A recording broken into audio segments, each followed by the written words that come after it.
Olá! Mais uma live falou e disse no ar. Então, hoje o nosso tema é consumo. Nossa, esse tema é forte, né? Aliás, todos os temas que a gente tem abordado aqui estão sendo bem bacanas. A gente vai receber a Tatiana Siciliano, que é uma querida. Tenho um prazer enorme de ter a Tati no meu hall de amigos. E ela já está aqui na sala, já vou convidá-la. Então a Tati vai falar, fazer um contraponto do consumo de experiência e da experiência de consumo, tá? Ela vai trazer muita informação excelente pra gente e vamos convidar a Tati para entrar. Vamos lá? Tati. Bem-vindo, Mauro. Bem-vinda, Cíntia. Oi, que pessoal legal! Obrigada pela presença. Tudo bem? Oi, tudo bem, amore? Tudo certo? Ai, que saudade! Saudade enorme. Virtualmente agora, né? Não é? Tô vendo aqui Olha, que tem Vanessa já tá Vanessinha aí. querida aqui, ó. É, já tá Também mandando outra beijo. querida que tá aqui. Ah, gente, nosso povo da Interlig, né? Era um pessoal especial, né, Tati? Cris da PUC aqui, que legal, assim. Já tô vendo O aqui um Mauro, pessoal Mauro legal. Silveira também já entrou. Mauro Silveira, Ó, sim. Mauro Silveira tá dando. é. Marido tem que dar força, né? Então, tá entrando aí o pessoal. Olha, Cristina Matos. Marcos, sim. Cris. Cíntia também entrou, que é a mãe de um ex, dos meus aluninhos lá de robótica, fofos, tem uns filhos lindos. Manda beijo para os meninos. Tati, muito obrigada por você estar aqui essa noite, porque sei que você está aí na maior correria, né? Por conta aí das aulas, dando aula para 1 milhão de alunos. Essas aulas remotas, online, caíram na cabeça de todo mundo, né? Caíram. E eu até tive uma live com uma amiga que também está dando aula remota, enfim, ela também é da Veiga, da faixa, está todo mundo enlouquecido com isso, né? Porque não são só os alunos, os professores, as famílias, enfim, tá uma loucura. E aí eu quero te agradecer muito, que eu sei que você está numa roda viva aí, está numa correria enorme. Então, muito obrigada por você estar aqui. Obrigada a você. E eu sei que a gente vai ter uma conversa maravilhosa, incrível. Quem assistir, privilégio enorme ouvir essa mulher maravilhosa, tá? Tatiana é doutora em antropologia. Só lembro dela do meu lado. Eu tenho que ir pro museu, eu tenho que ir pro museu. Lembra, Tati? A gente sentava uma do lado da outra. E ela só vivia correndo Uma pro do lado museu. da Eu falei, outra. gente, era maravilhoso aquele tempo. E você estava sempre correndo, sempre com os trabalhos do museu. Eu falava, Jesus do céu, vai estudar assim. Eu admirava, né? Falei, nossa, que maravilhosa, né? Sempre cheio Admirava de e livro, né, admiro. do lado. Era muito bom, Mas era era muito muito bom bom. aquele tempo. Muito bom, Muito né, bom Tati? mesmo. O prazer aqui é meu. Ai, obrigada. Eu estava falando então que a gente vai falar hoje sobre consumo, mas com esse foco maior de experiência do consumo e consumo de experiência, né? Explicar melhor para as pessoas o que que significa isso, as diferenças. Você vai trazer as questões das influências, né, do audiovisual principalmente. Então, para abrir o nosso papo, o pessoal está entrando aí. Para abrir o nosso papo, eu vou falar sobre o conceito de consumo aqui, como a gente já ensaiou, né, gente? Porque a gente tem que ter aquele ensaio. Bom, o consumo é um fenômeno coletivo, uma gramática, um código construído com significados compartilhados, que, segundo o antropólogo e pesquisador de comunicação da PUC, Everardo Rocha, que é um dos pioneiros desses estudos de consumo, ao traduzir sentimentos e relações sociais, formam um sistema de classificação de coisas e pessoas, produtos e serviços, indivíduos e grupos. Então, assim, é exatamente isso. Os grupos, os nichos se formam, né, de acordo com os consumos, de acordo com os comportamentos. E aí a Tati agora vai tocar o barco dela, que agora é aula, gente. Agora senta e assiste. Na verdade, vai ser um papo mesmo, né? Eu vou trazer alguns pontos, se você A gente entra vai para pontuando. complementar, para bater bola, Também, não sei se a plateia também se pode fazer pergunta, fazer junto, também Claro, pode mandar ótimo. pergunta. Se entrar Pode pergunta, mandar eu pergunta dou uma. por mim é ótimo, acho ótimo. Todo Participa, mundo quanto super mais gente convidado. participar, melhor e perguntar. Eu vou começar assim a pensar, a gente pensar como o audiovisual, sobretudo as séries ficcionais, elas podem ser boas para a gente pensar as práticas coletivas e o consumo como uma prática coletiva, porque o consumo é ele é objeto de estudos de marketing, né, com certeza, até por uma questão até utilitária mesmo, sobre o Sim. consumo, né, propaganda, marketing, mas também objeto de estudo da sociologia e da antropologia.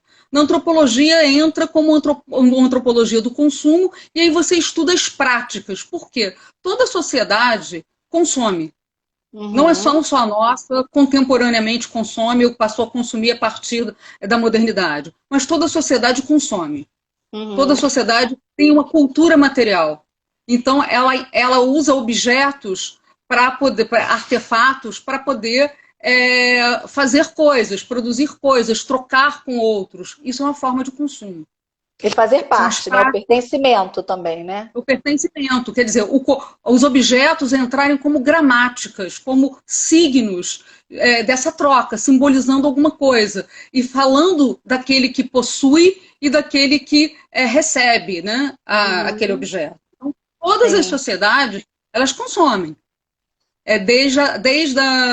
Do Malinowski, que foi lá para Polinésia, estudou o fenômeno Kula, que era a troca dos braceletes, né? E que tinha uma dinâmica de consumo e de sociabilidade. Toda a sociedade consome. Agora, a nossa sociedade, ela faz do consumo algo muito importante, uma forma de expressão de si.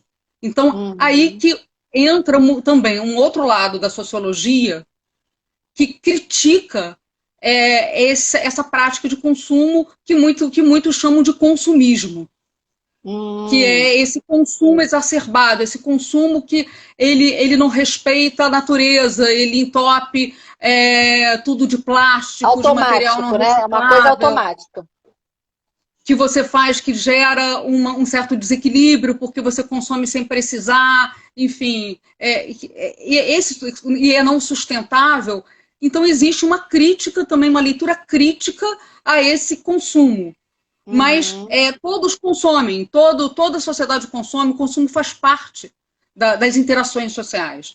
Sim. E a gente pensar toda a produção da cultura pop, das séries, né, também, que fazem parte da cultura de massa, elas são práticas de consumo.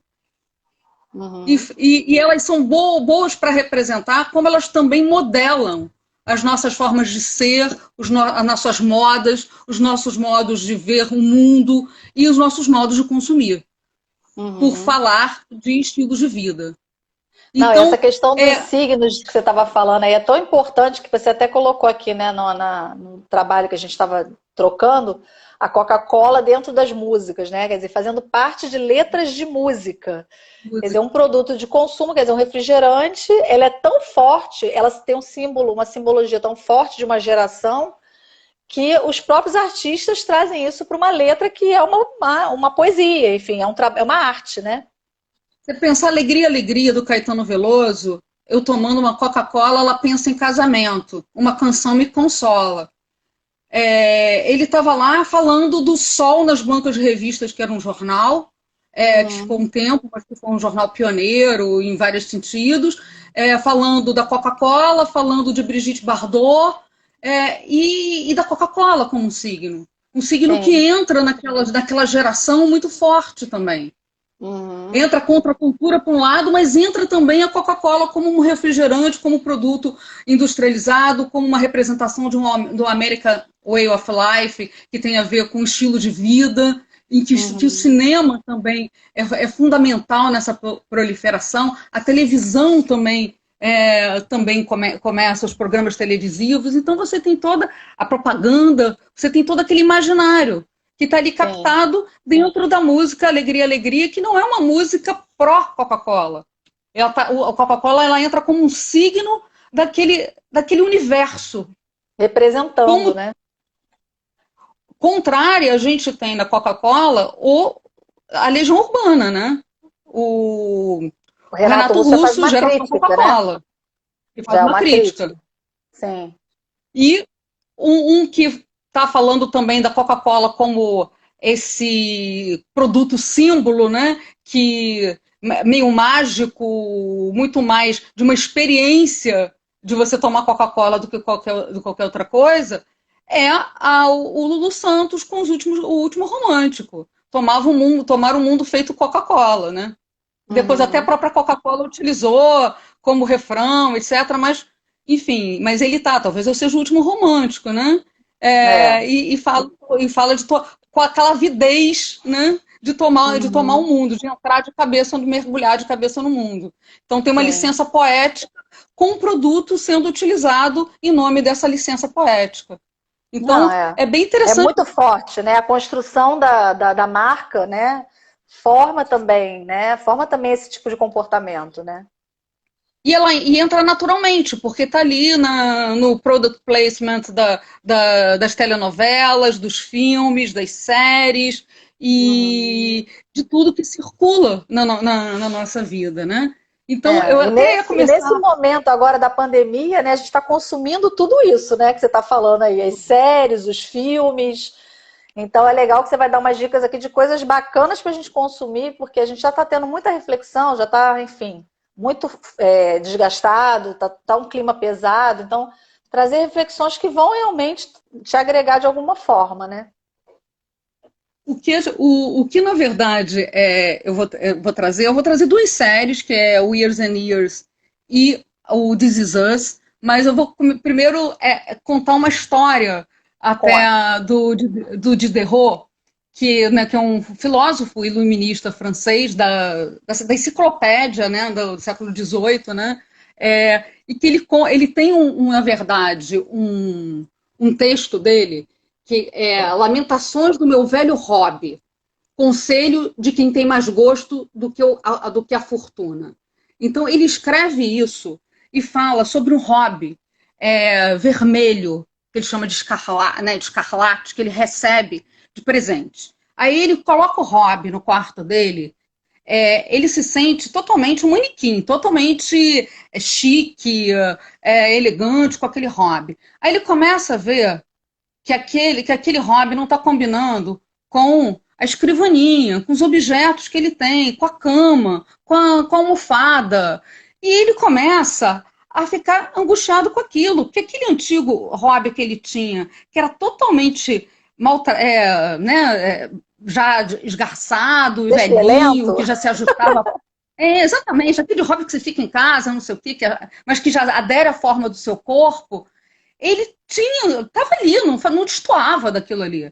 Mas quando ele coloca aquele hobby escarlate, ele se sente assim, no nobre, né? Se sente rico. E Poderoso. aquele poderoso, aquele cômodo não diz mais nada para ele. Aí ele entra numa angústia profunda. E ele relata isso no texto. Ele entra numa angústia profunda. Isso é um texto, gente, de 1768, tá? Olha Século só. XVIII. É, ele entra num desespero profundo e começa a trocar tudo. E ele, enfim, ele não tinha dinheiro, né? Ele escrevia para jornais, assim, não, ele era intelectual, mas o intelectual nem naquela época dava dinheiro, né? Então, enfim, é, ele não tinha, não vinha de posse. Então ele começou a trocar tudo porque aquilo não combinava. E ele falava: pois é, eu era senhor do meu hobby, agora eu virei amo desse novo. Do meu antigo, eu era Uhum. senhor do meu antigo hobby, eu mandava no meu antigo hobby, agora esse novo manda em mim, porque eu troquei tudo. O McCracken, que é um sociólogo, ele lendo Diderot, ele veio com um conceito que é fantástico, que é o chamado efeito de Diderot. Uhum. Esse conceito do efeito de Diderot, ele é muito interessante porque é esse fenômeno da gramática, do consumo como uma gramática, que a gente estava falando aqui, e de cada peça como um signo. Porque se você, na verdade, a gente sabe disso, né? As mulheres, quando elas vão e estão com uma roupa, e ela compra um sapato, muitas vezes acaba comprando vestido para combinar com o sapato. Vai pra um Deixa eu ver aqui se foi o meu, peraí. Voltou? Voltou. Para mim estava ok. Tá. Elas Pode ser compram, aqui, quando de elas vez em estão quando lá, dá uma parada, mas fala. quando elas estão lá na vitrine, etc. Preciso de um sapato novo para ir ao casamento. Aí botou o sapato novo para ir ao casamento. Aí você põe o vestido que você achava que ia ficar bom, aquele vestido não fica bom para aquele sapato. Aí compra o vestido. Aí a bolsa também não fica boa para aquele sapato, para aquele vestido, para aquele sapato. Aí compra a bolsa. Ou seja, uma coisa vai puxando a outra por uma questão de combinação. E aquela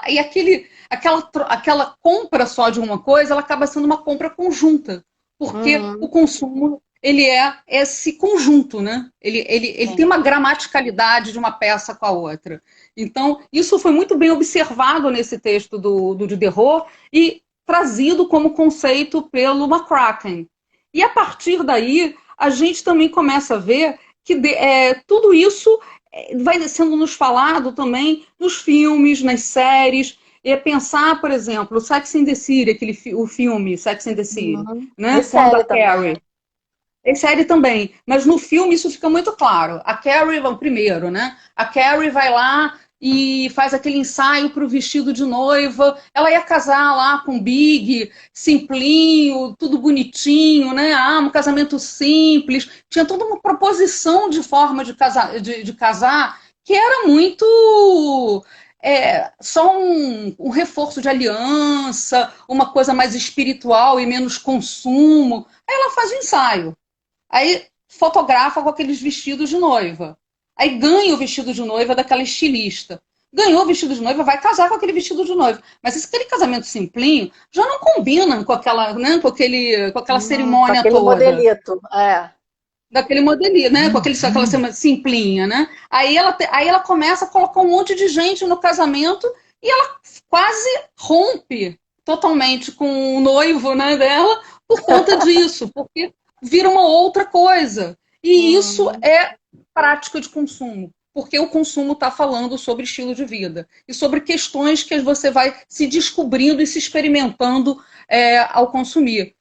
O Colin Campbell, que é um autor que eu gosto muito, um sociólogo, que ele fez um livro, A Ética Romântica, né? Ele mostra que as origens do consumo estão no romantismo, na literatura, porque tem uma mudança de mentalidade do hedonismo, né, do prazer, que é do tradicional para esse moderno, que esse moderno ele é projetivo. Você imagina antes de consumir. Né?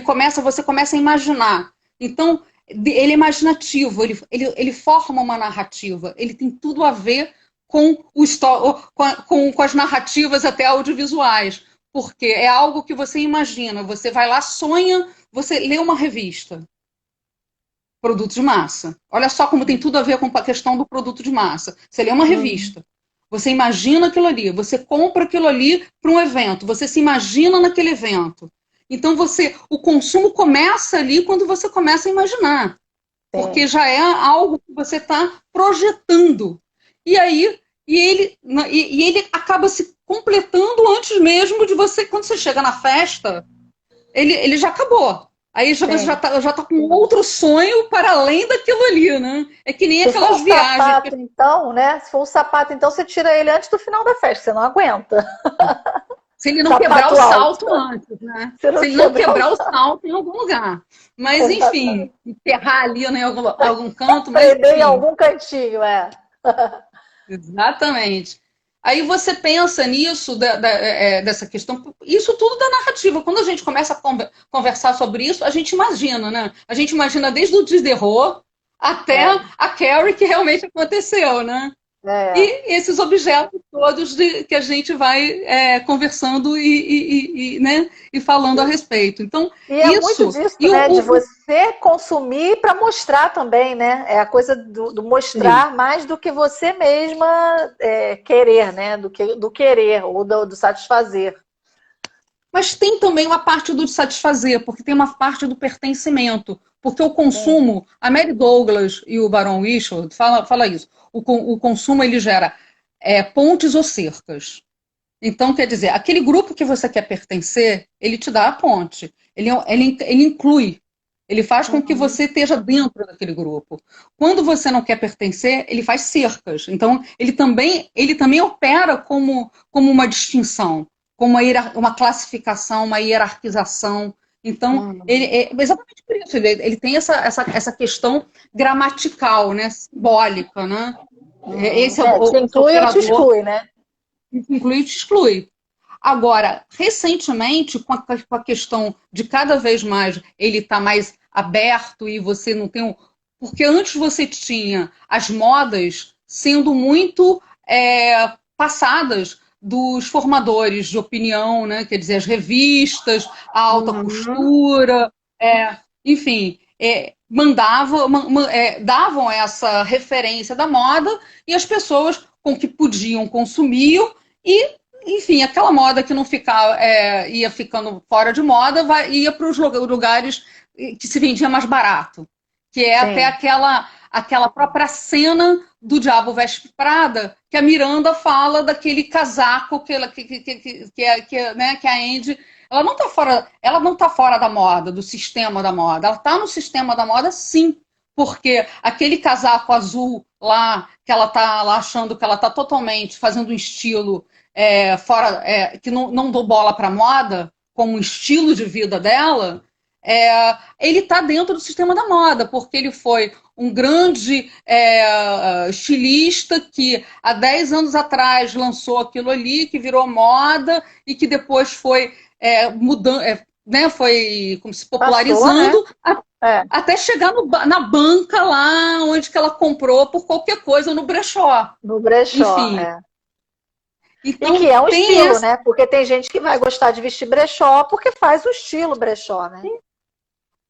Mas aí que vão mudando as coisas, né? Hoje você tem uma moda que ela não vem só de cima para baixo, ela vem de baixo também. Assim, ela vem. Você tem até os caçadores de tendência olhando as pessoas nas ruas, como é que elas vestem, o que elas fazem, as modas de periferia, as modas, com os influenciadores digitais, né? Enfim, quando você pensa hoje que uma marca como a L'Oréal, que era aquela marca que as mulheres eram todas europeias, faziam com aquela pele claríssima, aqueles cabelos ruivos ou louros, falando macérrimas, altas, falavam português dublado, né? A boca ia para um lado e a dublagem ia para o outro. Agora coloca essa ganhadora, a Thelma, que essa ganhadora, a Thelma que ganhou o Big Brother, como influenciadora, que é negra, que tem todos uns traços bem brasileiros, né? Então, as marcas estão abraçando também a diversidade, porque essa é uma demanda dos públicos. Tudo está muito mais nichado, não se aceita mais uma comunicação tão mainstream, de cima para baixo. Você tem vários núcleos e vários nichos que reivindicam também esse pertencimento. Eu quero me reconhecer aqui nesse consumo. Eu quero me identificar com isso. Como eu também quero me identificar com os personagens e as personagens que estão nas séries que eu gosto. Porque também é uma forma de consumo. Então, são essas... Isso que vai se transformando nesse consumo. Então, a moda também é a moda da rua. Ela não é só a moda da alta costura, mas é também a moda da rua. E muitas vezes a alta costura ela vai lá se inspirar na moda da rua. É verdade. São coisas, então você vai vendo isso acontecer cada vez mais. Porque na verdade o popular também dita moda, né? Quando você vê o street art, essas artes de rua, as danças de rua, a cultura da rua é muito forte, né? E as marcas olham para isso também, porque são os nichos, exatamente o que você falou agora. E isso de um tempo para cá. Muito da década de 60 isso foi quebrando, né? Também com toda a luta das culturas juvenis por mudanças, por representatividade, o rock, o punk, os movimentos, né, também, que foram quebrando isso, foram mudando os subgrupos, as subculturas, isso tudo foi mudando essas formas, né? E sendo começaram agora a ser assimilados pela grande mídia, né? Pelas grandes marcas, Sim. com as redes sociais.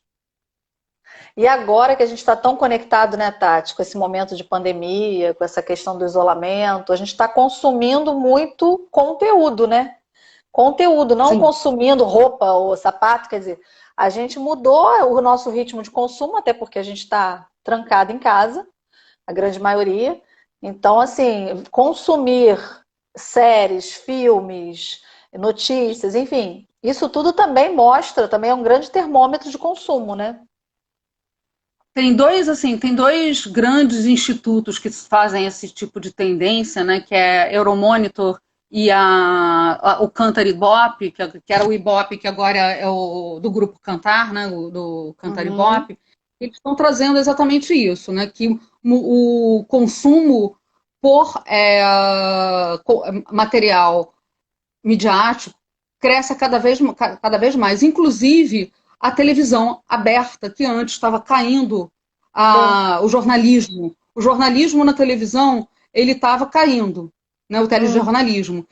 Ele começa a ser cada vez mais consumido com a Covid, sim, porque as pessoas estão procurando informações que não sejam fake news, que não sejam informações que tenham sido apuradas, que tenham tido uma curadoria, uma mediação de profissionais do jornalismo, que sim. tem uma seriedade nessa apuração.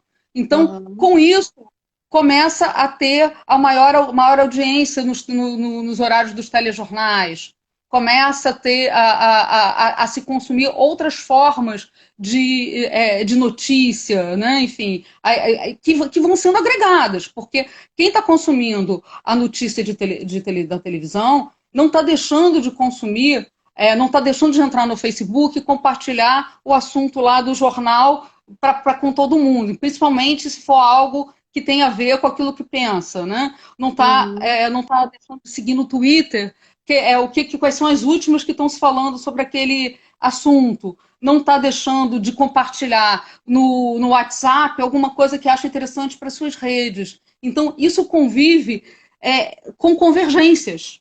sim, sim. E até o que o Jenks chama da cultura da convergência, quer dizer, um pedaço, você não tem mais um pedaço num lugar só, um pedaço da história.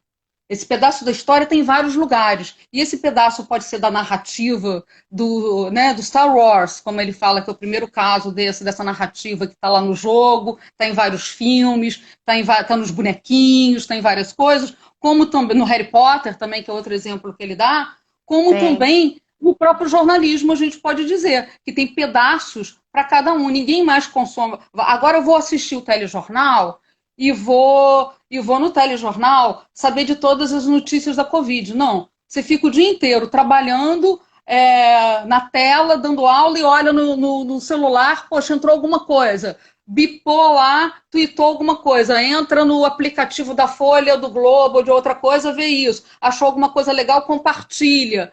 E aí você vê que está alguém falando algo, vai lá, liga a televisão e é tudo junto. Tudo junto, é a multitela, né? A minha É filha, muito a real. Flora, ela tá com o celular na mão, o laptop na frente e a televisão ligada. Sim, e faz isso tudo. E E aí, faz isso tudo. como é que é a apreensão disso? É a mesma apreensão? A forma de ler o mundo é a mesma? Não, É, você está muito mais não, acostumado às narrativas. sim, A gente está sendo cada vez mais olhando um audiovisual que é fragmentado, que não tão linear e mais fragmentado.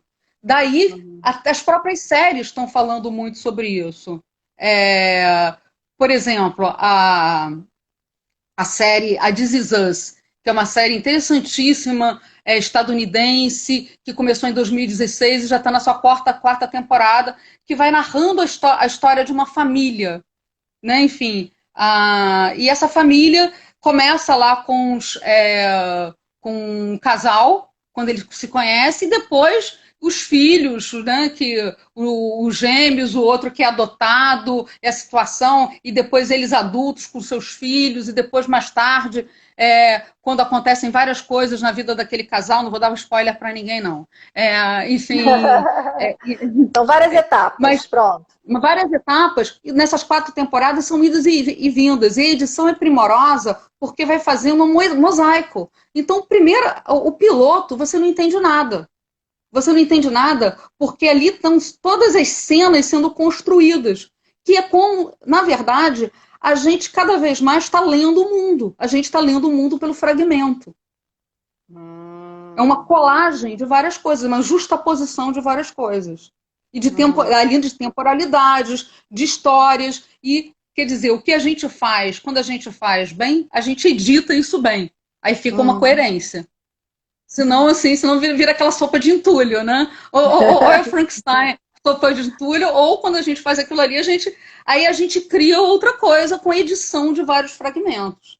Que é uma forma também de apropriação narrativa, de você criar alguma coisa de uma forma narrativa, esse monte de fragmentos. Muitas vezes, até fragmentos de você pegar imagens de arquivo e botar aquelas imagens de arquivo com imagens ficcionais. E aí você transforma aquela imagem de arquivo numa ficção dentro da sua história.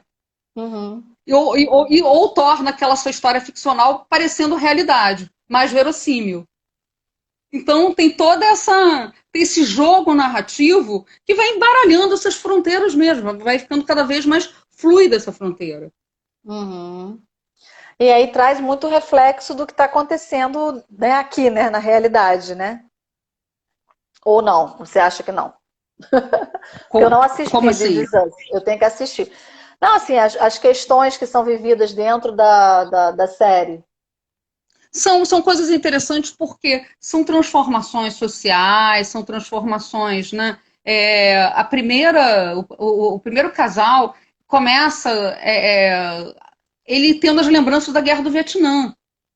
Então tem a questão do Vietnã ali entrando naquela década de 70, todo o sofrimento que foi para os americanos com relação a isso, mas depois vem as modas, os modos, as músicas, as formas de viver, tá tudo ali junto, né? Os últimos já estão falando de consumo, já tem lá o Apple, o computador servindo no home office de um dos personagens, a mulher desse personagem já dá para sua filha de 10 anos um iPhone e fala, comprei o iPhone para ela poder se comunicar com a gente, mas, poxa, falou que ela não ia comprar, o marido não ia comprar o iPhone antes dela completar tal idade, não, mas agora me senti insegura. Acho que é importante, tira lá o iPhone e entra na parte da conversa como um product placement, mas assim, totalmente naturalizado.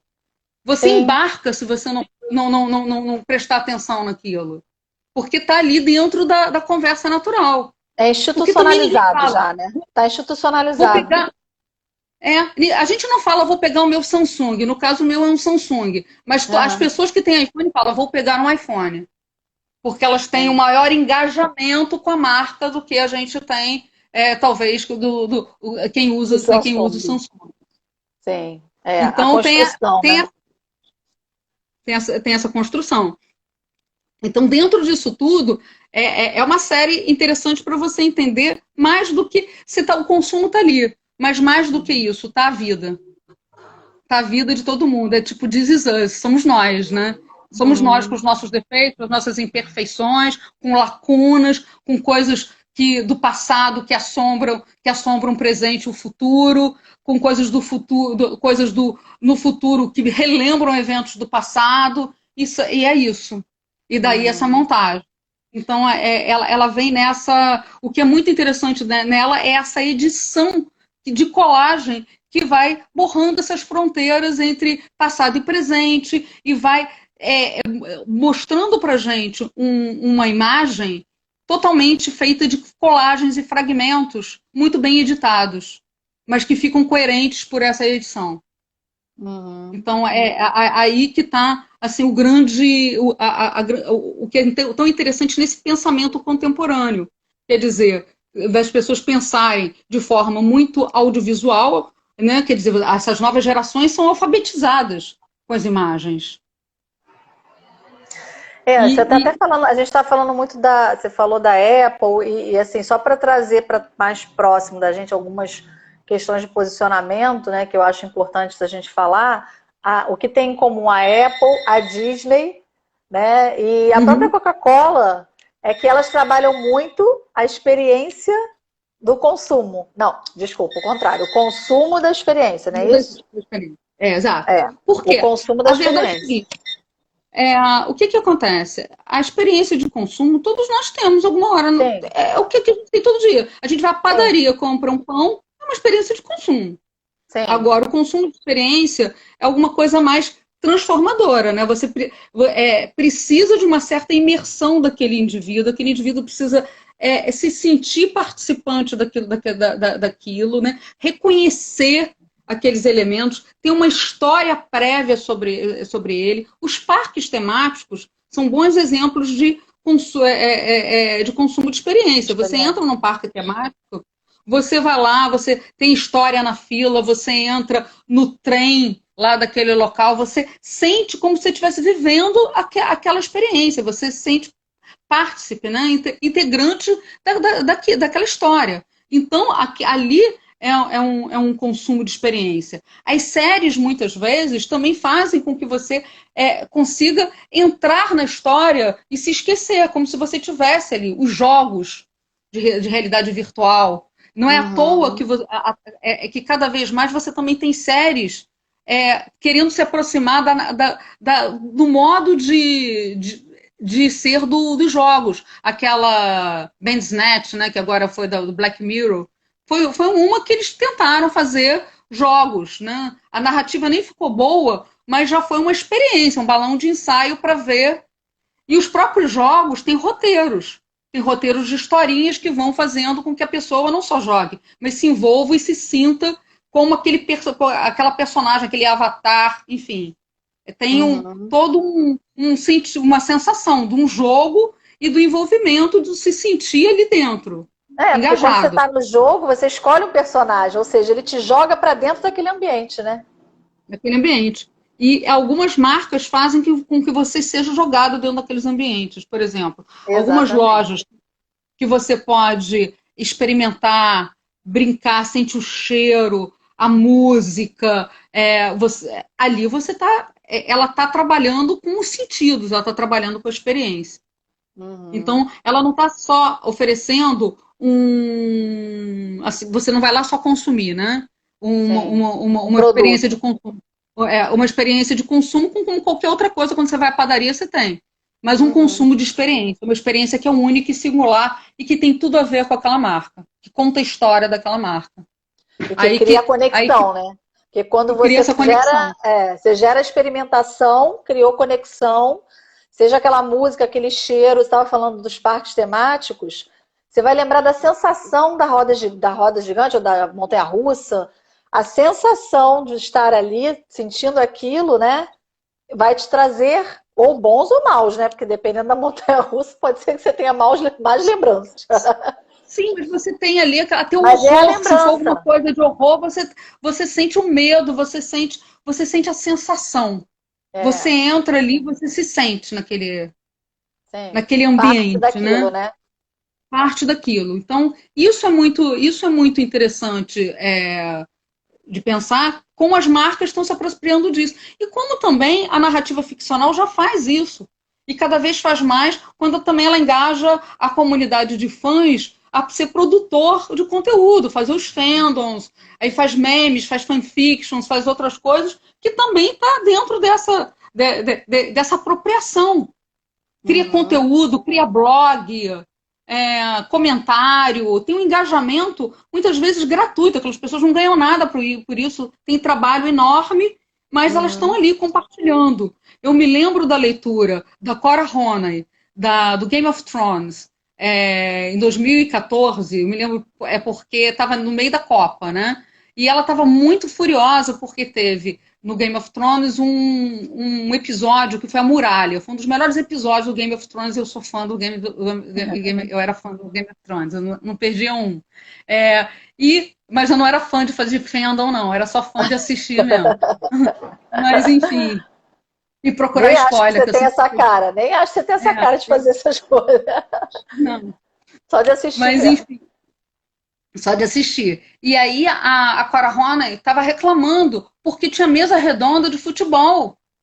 Por que não tinha mesa redonda para discutir a emoção, o que foi aquele episódio da muralha que não caía e daquela. O que foi aquele episódio que mobilizou e que as pessoas correram durante e depois do episódio para mandarem zap e Twitter e tweetar. E botar na rede social, e compartilhar no Facebook. Enfim, tinha lá todo um engajamento para aquilo. Uma mobilização, né? Uma mobilização. Quando também não gera outras coisas. Gera caneca, gera camisa, gera futuros parques temáticos. Aí vai várias franquias, né, das convergências, né, que o Jenkins fala. Então, vira uma empresa, né? Vira um negócio, né? A série vira um negócio. Com vários pedacinhos, né? Que aí você pode também desdobrar, e não só o fã fazer um fandom, mas você fazer um spin-off da própria HBO, fazer um spin-off de uma personagem. Continuar a série com, né, enfim, com spin-off. Então, tem Vingadores, tudo isso, né? junto. Vingadores também faz isso muito bem. Faz isso muito bem, com certeza. Vingadores é incrível. Marvel é outra também que faz esse dever muito bem feito, né? Muito. Gente, impressionante. A correria para ver aquele filme do ano passado dos Vingadores, eu levei acho que 2 semanas para conseguir ingresso. Enfim, e todo mundo com camisa, é essa coisa, né? Essa mobilização, essa emoção, uma coisa da emoção das pessoas, né? E vão de camisa, e vão total, se sentindo famílias ali. E famílias. Assim, engraçadíssimo. Eu achava aquele engraçadíssimo. Foi uma experiência. Não é você comprar lá o bilhete e apenas assistir um filme. Não. Isso a gente vai. Isso aí é uma experiência de consumo. Agora, o consumo de experiência é quando você vai lá paramentadinho, se sente, sai do cinema mandando WhatsApp nas redes sociais, se sente naquela situação, vai lá num que tem 3D para você poder ver, sentir técnicas imersivas ali dentro. Enfim, são formas de consumir. Agora, junto com você, pode ter alguém que não entra no barato. Sim. E aí, na verdade, só teve uma experiência de consumo, não um consumo de experiência. Eu posso ir com alguém que é super fã e que está pensando naquilo ali, está projetando há semanas aquilo, comprou ingresso, escolheu a blusa do fã-clube que vai, do jeito tal, enfim, que tem toda uma produção, que tem todo um engajamento. Junta os melhores amigos, quase que um fã-clube inteiro, vai todo mundo junto, todo mundo abraçado, é quase que uma torcida, né? É uma sensação para mim, de torcida, assim, de esporte, né? Que o esporte traz muito isso, né? Uma comunidade de pertencimento. É uma comunidade de pertencimento. Exatamente. A partir que compartilha um código e compartilha aquele conteúdo.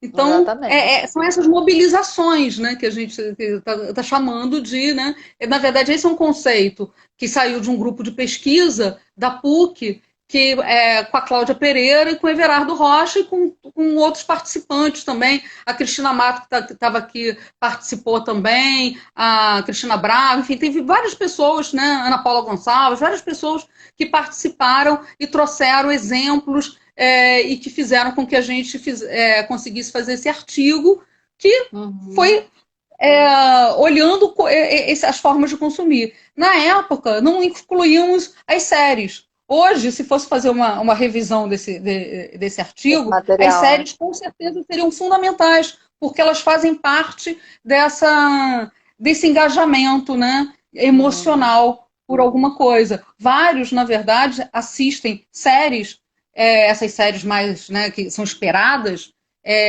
com todo mundo junto, como se fosse uma torcida, exatamente isso. Ah, o dia de Game of Thrones voltou, a última temporada. Então vamos sentar todo mundo junto aqui, assistir o último episódio com pipoca, Isso, torcendo. é.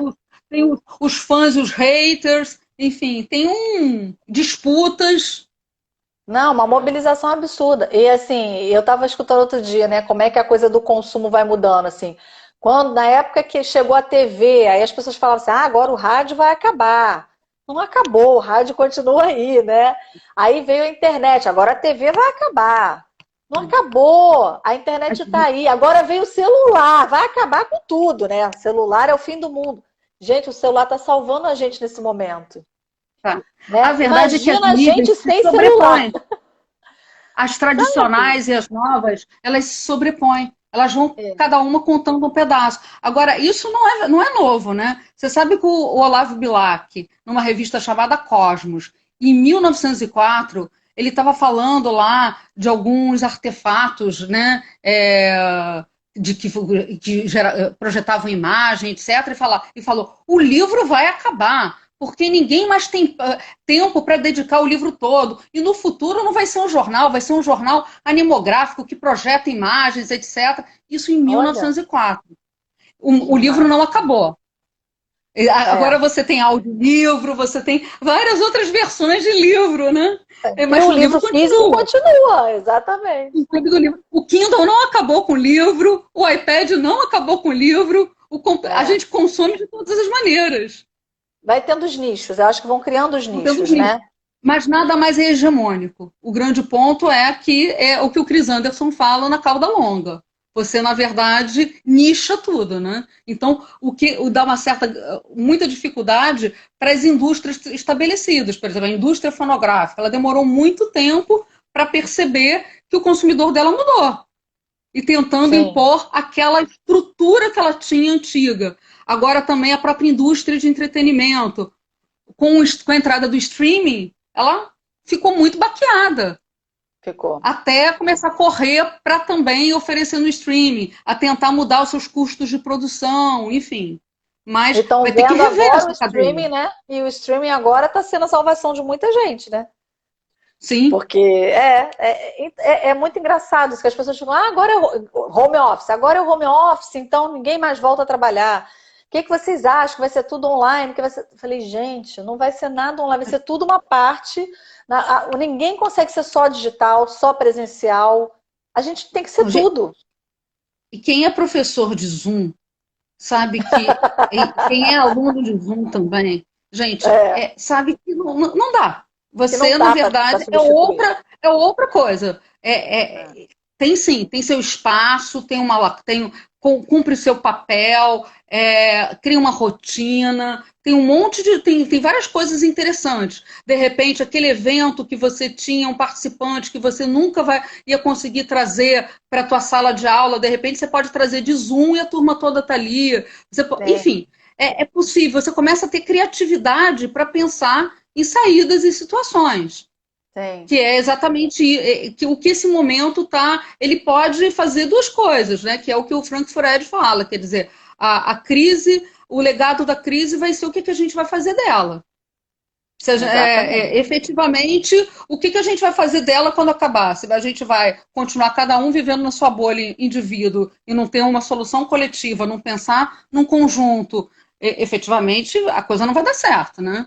Agora, se a gente começar a sair para associações, para fazer juntas, coletivas, para poder pensar em soluções alternativas, para não só um enriquecer e o outro perder tudo, mas todo mundo poder ter uma divisão mais equânime, mais justa, efetivamente pode sair daí com uma outra forma de ver o mundo. Sem dúvida. Vai depender muito totalmente. Concordo totalmente. Eu acho que... Fala, desculpa, Tati. Desculpa, fala. Não, pode falar. Vai depender Vai depender muito de como, na verdade, a população, os nossos representantes eleitos, os sistemas, eles vão, né? Os empresários, todo mundo. Os líderes. Que também não só são eles, né? Também somos nós. Nós também elegemos, nós também podemos pressionar ou não pressionar, nós podemos nos posicionar, nós podemos também nos associar, independente de ter alguém fazendo isso ou Sim, não, enfim. sem dúvida. É, é, Não, é, e a gente está tudo. vendo isso, né? A gente está vendo uma mobilização social, assim, todo mundo que fala assim, o brasileiro não é de doar, o brasileiro. Eu falo para todo mundo, pego aquela matéria, nunca se doou tanto, o brasileiro nunca doou tanto. Bateu o recorde de número de doações, foi mais de R$ 1 bilhão de doações de pessoas, de civis como nós, né? As pessoas que pagam os impostos, efetivamente. Então, assim, é isso, assim, o brasileiro sabe se engajar, assim, ele sabe participar, né? Mas a gente tem um Sim. tamanho continental, então para ter uma expressão, imagina, tem que ser isso, né? Tem que acontecer uma E não, pandemia dessa. e não tem o brasileiro, tem brasileiros, né? Tem grupos, né? Nada é Sim, homogêneo, né? é, Tudo é muito heterogêneo. Você tem grupos exatamente. que representam Então, vários interesses, vários estilos, com várias visões de mundo. Então, sem isso dúvida. aqui. E a gente está vendo, E é nisso. inclusive, empresários, né? Assim, lá no começo falaram, gente, vai morrer lá 1.000 pessoas. A gente está vendo eles agora bem enrascados, porque são marcas que se queimaram. Eu acho que realmente não foi arranhão, não. Foi uma fratura exposta, sabe? Assim, o Madeiro, por exemplo, foi uma, né? Exatamente. E é isso, totalmente, né? Até as coisas que ele falou, coisas que ele fez, enfim.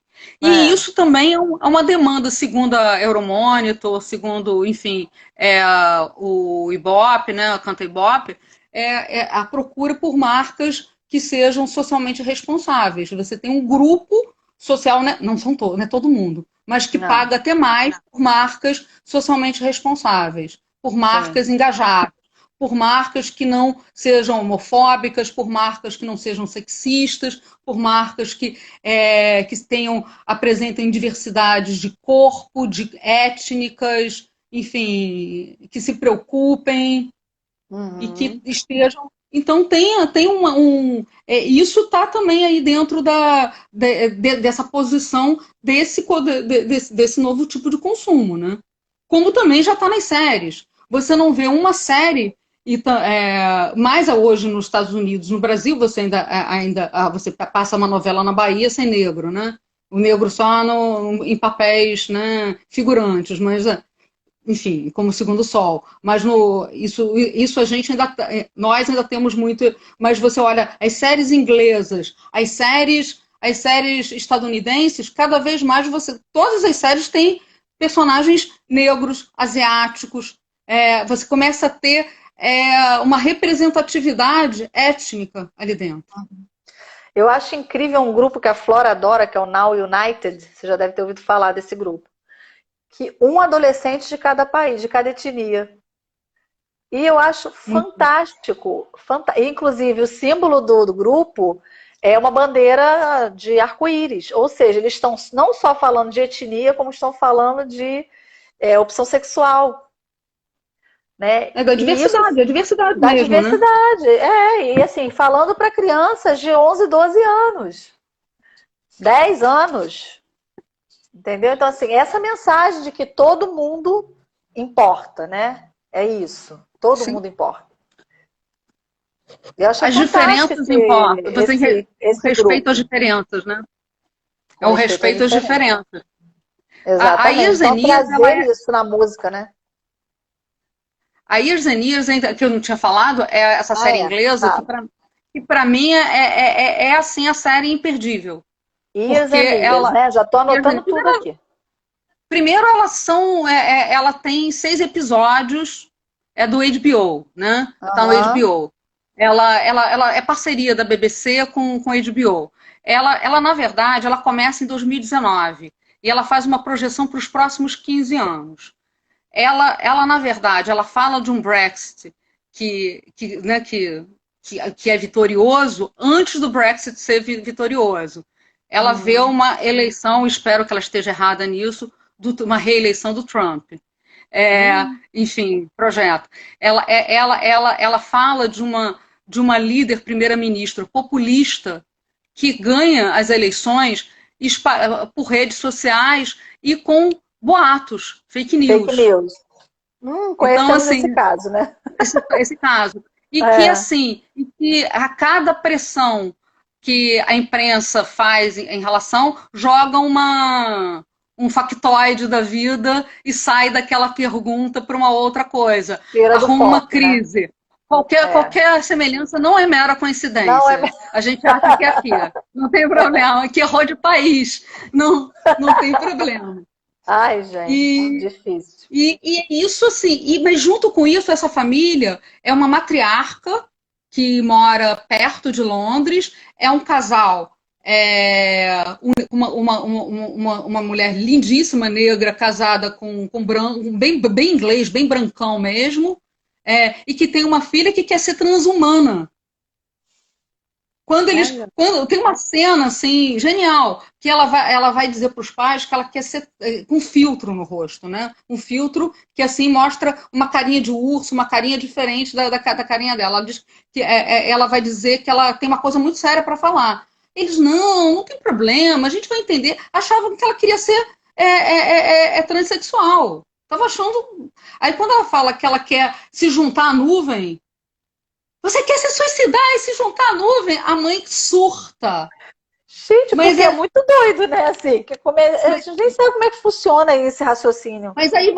mas já estão lá os robôs, já tem, você vai para a internet, já tem gente discutindo essa coisa da sua memória ser integrada aos dados do universo, o robô fazer parte do robô doméstico, o Sirion lá, que é o software que interliga todo mundo, já existe, eu acho que o Google Home já faz isso, já liga para todo mundo, já interliga, já Das ordens desliga todas. luzes, das ordens todas. Então, são coisas que vão falando sobre esse futuro. Agora, junto com esse futuro, também as profissões se diluindo.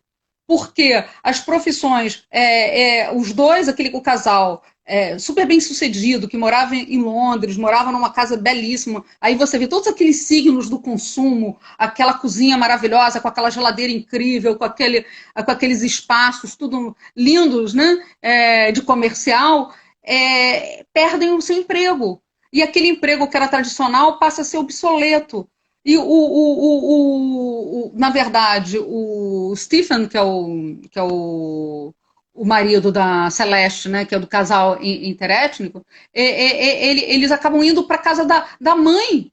E ele trabalhando em uma posição mais precária, uberizada, de bicicleta. Então você vê uma coisa mais super moderna com algo arcaico em termos de emprego, né? Então, Uhum. como essa tecnologia também carrega um monte da questão da precarização. Aí vem os refugiados também de outros países, as ditaduras de direita que se entram, os golpes que acontecem em termos. Então, todo esse Nossa, é contexto bem tensa, político. né? É bem tensa. Mas ela termina assim, ela vai muito tensa, mas ela termina um pouco mais leve.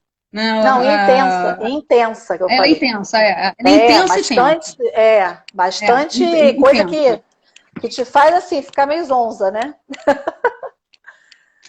E é porque isso, tem assim, muita quer dizer, coisa acontecendo, né, ao mesmo tempo, e a gente, na verdade, não tem acesso a tudo, né? E aí, quando você vê tudo concentrado numa série só, dá aquela sacudida.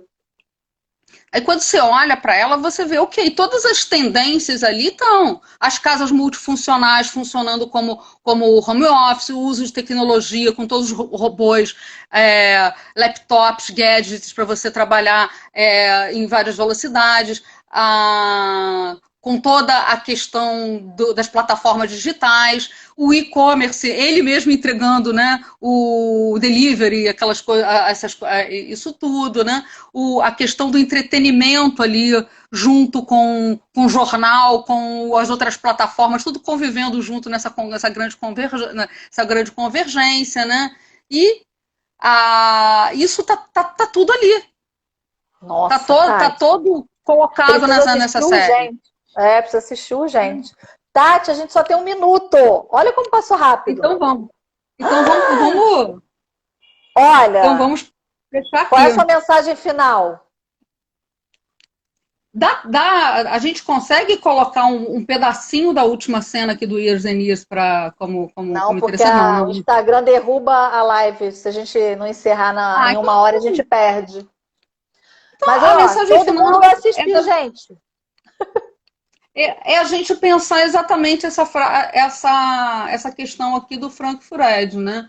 Que é o sociólogo que ele escreveu na Folha de São Paulo, agora recentemente, vários sociólogos, o filósofo, na verdade, o Agamben, o Zizek, e o Furedi também, que é menos, que não vê, que olha por um lado que pode também ser otimista, o futuro. Ele fala exatamente isso. É como a sociedade responde a um desastre que determina que legado a longo prazo o desastre terá. Tati. 10 segundos. É isso. Otimismo, Então, otimismo, gente. É a gente tentar que esse legado seja o melhor possível. Isso. Te amo. Um beijo. Beijo. Tchau. Tchau.